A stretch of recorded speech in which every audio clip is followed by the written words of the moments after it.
The Underground Railroad wouldn't have worked as well as it did without some non-black allies operating stations and hideouts. Two of those allies were Levi and Catharine Coffin. Throughout Fountain City, Indiana, formerly known as Newport, Levi and Catharine were well known as Quaker abolitionists. From 1839 to 1847, they owned a two-story home that served as a hiding location for people traveling through Indiana in search of freedom. They were not shy about it either, telling anyone who would listen they would do whatever was necessary to help fugitives. Their friend, Dr. Henry Way, was even on staff to help treat wounds. Catharine would organize some of the women in town to help sew in clothing. Levi owned a general store which provided other supplies, all while under the threat of the Fugitive Slave Law of 1793. We don't know where Catharine was born, but Levi was born in Guilford County, North Carolina during 1798. They were both Quakers and grew up witnessing how bad slavery could be. It only strengthened their hatred for it. In 1826, they became so revolted by North Carolina that they left and moved to what is now Fountain City, Indiana. I mentioned in a video about Lick Creek, Indiana, that residents of the state, for the most part, did not care about the fugitive slave laws at all. Levi and Catharine realized this. When they had their home built, they knew it would be a station on the Underground Railroad already. They had the home built with trap doors, false walls, a hidden attic, and nearly every room has 2 or more exits. In addition, they would use the home as a gathering place for other abolitionists.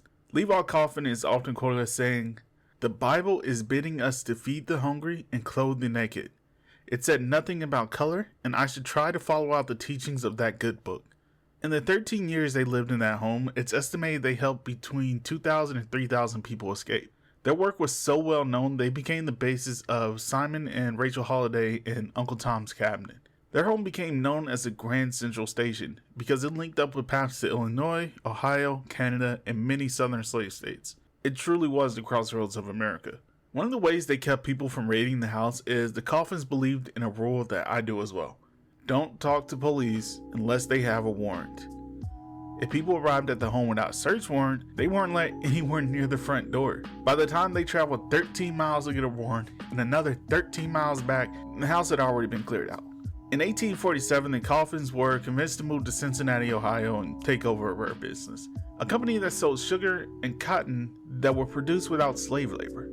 But they still owned the home in Indiana, and their friends continued to operate it as a station for the railroad. With the new business, they spent a lot of time traveling to the south looking for plantations that didn't use slave labor, and it was hard. In 1857, Levi sold the business and the couple got back to their real passion. Cincinnati was already home of a lot of abolitionists, so they bought a new home and got to work setting up another station. The new home was a boarding home. People came and went all the time, so they avoided suspicion. Here, it's estimated they helped another 1,300 to 1,500 people escape enslavement. We don't know the exact numbers because taking notes on a criminal conspiracy would be ridiculous. During the Civil War, the Coffins spent their time helping to found Cincinnati's Black Orphanage, as well as spending time caring for wounded Union soldiers, since Quakers are pacifists who could not fight in the war. After the Civil War, he petitioned the federal government to help create the Freedmen's Bureau, which helped formerly enslaved people find a new place in society. They agreed, and he was put in charge, and it operated until 1870. I believe in fair retelling of history, so I will say he only gave funds to people he felt could use it to better themselves. That is because he felt without education or skills, simply giving money to formerly enslaved people would only set them up for even greater failures.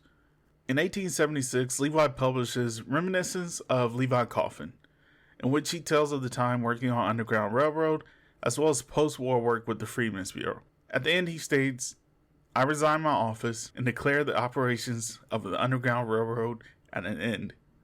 That's really poetic, but it is kind of crazy that he's like, "It's on me. I declare it's over. The railroad is done." Like, how you gonna shut it down, Levi? You didn't start it.